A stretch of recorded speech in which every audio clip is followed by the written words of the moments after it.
Olá pessoal, hoje nós abordaremos a questão da anamnese, toda a sua estrutura e sua importância na clínica médica.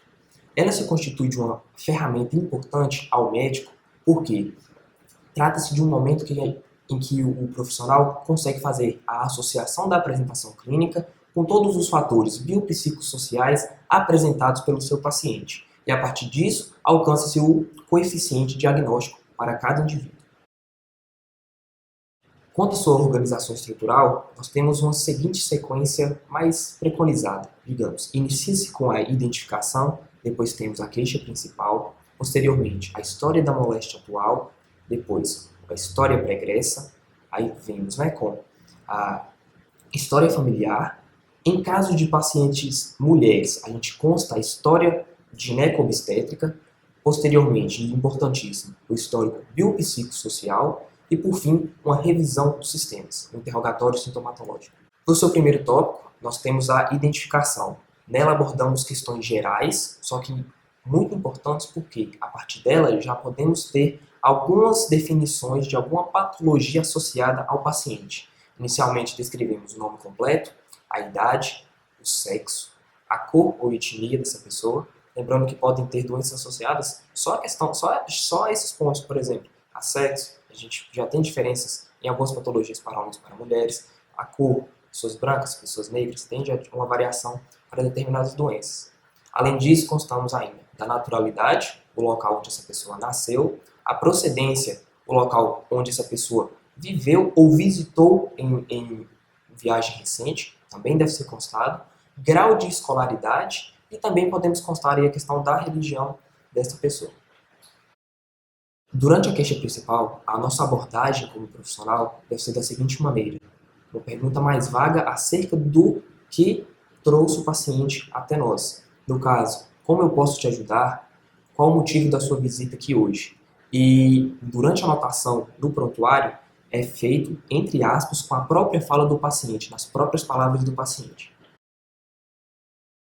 Durante a abordagem da história da moléstia atual, nosso próximo tópico, nós devemos buscar tratar de forma mais detalhada, deixar algo mais esmiuçado a queixa principal.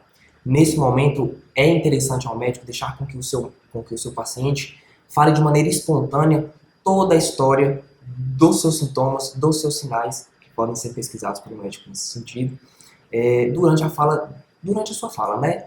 Pode haver uma interrupção, um envolvimento do médico para tentar esclarecer algum sintoma, para tentar puxar algum sintoma que não foi relatado pelo paciente. Bem, dentro da história da moléstia atual, nós devemos constar, né? Quando que surgiu esse início de queixa, qual o momento que surgiu, a duração desse sintoma, se é algo contínuo, apresentou daquele dia, desde o início dessa queixa até o momento da consulta e se mantém, ou um caráter intermitente, aparece, desaparece, surge novamente, desaparece. Saber dessa questão e uma pergunta que deve ser feita pelo médico, saber no momento da consulta como que se apresenta esse sinal e sintoma. Também a depender da queixa, como por exemplo a dor, vale-se ressaltar as questões como intensidade, se é algo forte, a ponto de tornar algo incapacitante, que incapacite de fazer as suas atividades diárias, e se apresenta algum critério de irradiação. A dor inicia em algum local e vai para o outro. Não só dor, algum outro sintoma associado que pode ter esse caráter migratório no corpo, no organismo do nosso paciente. Além disso também, devemos ressaltar a questão de fatores agravantes que podem piorar, né, esse sinal, essa queixa, e também fatores de melhora. Geralmente, a gente evita aqui falar um pouquinho sobre o medicamento em si. Tem essa pergunta ao final, dentro ainda da história da moléstia atual, sobre o uso de medicamento que pode ser utilizado como fator de melhora. Geralmente, o remédio serve apenas como um atenuador, mas pode trazer novamente esse sintoma. Por isso é importante mesmo, de fato, a qualquer paciente que se sinta com algum problema, fazer a visita ao profissional de saúde. Posteriormente, deverá ser abordado a história pregressa. O que se trata de história pregressa? É justamente todo o histórico passado desse paciente até o momento da consulta. A gente inicia com perguntas desde a sua infância. Por exemplo, quais doenças que o acometeram durante a infância. A gente pode perguntar como sarampo, varicela, cachumba, alguma amidalite, beleza. Essas informações também pode perguntar sobre a questão vacinal, deixar uma coisa mais própria para a gente ter um conhecimento mais amplo do nosso paciente. Também consta-se na história pregressa se houve algum trauma, se houve algum acidente, também deve ser relatado. Doenças crônicas, doenças graves, também devem ser abordadas e devem ser perguntadas pelo profissional. Por exemplo, diabetes, hipertensão arterial sistêmica, caso de malária, caso de Chagas, deve ser abordado e escrito no prontuário. Também importantíssimo relatar a questão das alergias, medicamentosas ou não, questão de alimentos, questão de tecido, poeira, deve-se relatar todas essas informações na história pregressa. Pois bem, durante a pesquisa do histórico familiar, nós devemos, na histórico familiar, o que a gente faz? Pesquisar como que está a condição de saúde dos familiares do nosso paciente. Isso nos dá uma abordagem mais ampla da condição do nosso próprio paciente. O que deve ser perguntado? Compreendido a questão de seus familiares mais próximos, como pais, irmãos, pode-se perguntar dos seus avós e avós maternos, avós paternos, é compreender se eles estão rígidos, ou seja, saudáveis, ou se tem alguma patologia. Principalmente, e deve ser questionado, patologias de caráter hereditário, como, por exemplo, diabetes, hipertensão e neoplasias.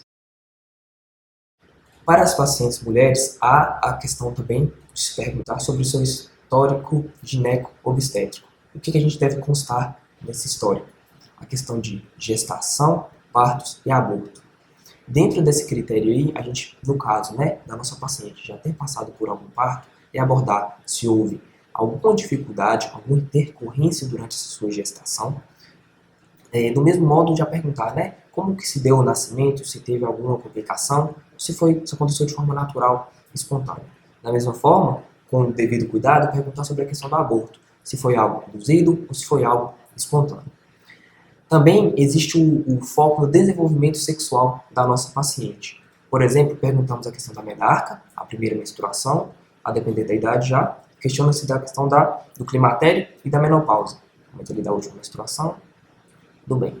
Também a gente pode questionar a questão da telarca, desenvolvimento dos seios, bem como, com devido cuidado, perguntar da sexarca, primeiro momento, primeira relação sexual. Obviamente, a paciente tem a seu critério de responder ou não, e a gente deve entender totalmente a individualidade do nosso paciente.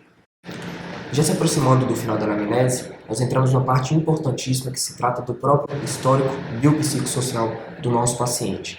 Nele nós temos uma abordagem mais ampla, mais geral do paciente, do indivíduo que está à nossa frente. Pois bem, lá nós podemos tratar das condições gerais dele mesmo, questão do critério econômico, da própria residência, como que está a questão do saneamento, se ele tem acesso à energia, à água tratada, tratamento de esgoto, da própria convivência com que ele tem, se é um ambiente em que lhe dá muito estresse, que lhe dá muita ansiedade. Isso é importante ser ressaltado durante a escrita. Também consta nessa parte a questão de como que está a questão do sono, da vigília desse nosso paciente, qual que é a duração, se ele consegue ter um sono constante, um sono contínuo. Também a gente entrar no assunto e, já falando de algumas orientações, a deixar o paciente falar a priori, a questão da sua alimentação, a quantidade de refeições que ele faz por dia e a qualidade do alimento ingerido. A gente pode entrar na fala perguntando como é que está a questão da ingesta de sal, se ele utiliza alimentos que vão muita gordura, se ele come muita fritura, e dizer da importância de comer comida de forma mais balanceada, cereais, tubérculos, legumes, verduras, etc. Também, valendo dessa parte da alimentação, falar da importância da ingesta hídrica, a quantidade, da intensidade de se tomar muita água durante um dia. Provavelmente a depender da região mesmo, região que faz muito calor, obviamente, essa quantidade é ainda maior. Lembrando que é sempre importante ter essa questão ressaltada no nosso prontuário. Também deve-se tomar o cuidado na hora de se questionar, mas deve ser questionado a questão do uso de drogas e de bebidas. Perguntar qual é o tipo de bebida ou droga, perguntar a intensidade com que ele faz, com que frequência que que esse paciente tenha um contato com a bebida e com a droga. No caso do tabaco específico, ainda tem a relação, né, de cálculo da carga tabágica, e a gente alertar de forma geral, né, tanto a utilização de bebidas alcoólicas quanto de utilização de drogas, de tentar conciliá-lo a evitar esse hábito, essa prática. Também deve se questionar a questão e alertar sim, dar a orientação da importância da prática de exercícios físicos, saber com que frequência que ele faz, qual é o tipo de exercício, uma vez que a prática de exercício é benéfica, com sua intensidade, sua frequência normatizada, geralmente distribuída ao dia, cerca de 3 vezes na semana, por 30 minutos, a depender do exercício, deve ser questionado também qual que é, porque a prática de exercício associada com uma boa alimentação previne-se de uma série de doenças crônicas, aqui podemos citar diabetes e hipertensão. Por fim, ainda na anamnese, chegamos à parte da revisão de sistemas, o interrogatório sintomatológico. Qual que é a importância dessa revisão? É de justamente buscar elucidar, ou de clarear, ou de lembrar mesmo ao paciente algum sintoma que está associado à sua queixa trazida. Isso é feito de uma forma mais rápida, porque o paciente já tem a sua queixa, mas é para a gente já buscar até mesmo voltar ao nosso coeficiente diagnóstico. Geralmente essa revisão é feita de forma crânio-caudal. A gente pesquisa na cabeça e pescoço o CONG, o famoso CONG, cabeça, olhos, ouvido, nariz e boca. Depois a gente pode perguntar por cada aparelho, por cada sistema. Por exemplo, sistema geniturinário, sistema digestório, sistema cardiovascular, sistema respiratório. E dentro deles, por exemplo, vou pegar o exemplo do sistema respiratório, perguntar diretamente, você tem sentido alguma falta de ar? Perguntar, deixar claro ao nosso paciente do que a gente está se tratando. E, obviamente, escrever tudo no nosso prontuário. Pois bem, pessoal, quanto à anamnese, nós encerramos. Eu agradeço a atenção de todos que viram o vídeo até aqui. Vou pedir para deixar aquele like. E também já adianto o tema do próximo vídeo, que será ectoscopia.